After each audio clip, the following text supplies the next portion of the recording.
একমাত্র মানিক রতন মা, তুই আমার অঞ্চলের চাবি, আমি তোকে ছেড়ে যেতে থাকতে পারবো না রে লক্ষা।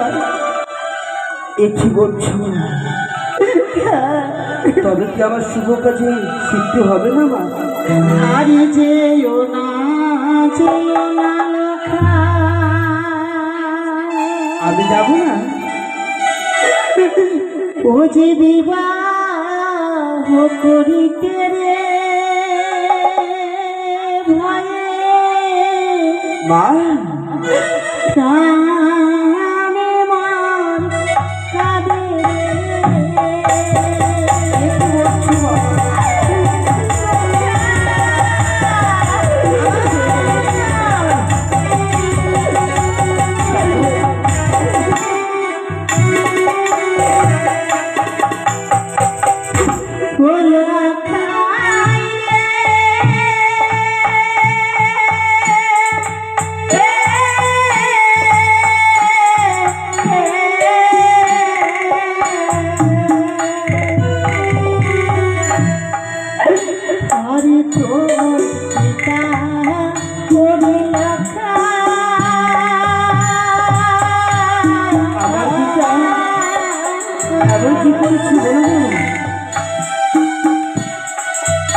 তোরে না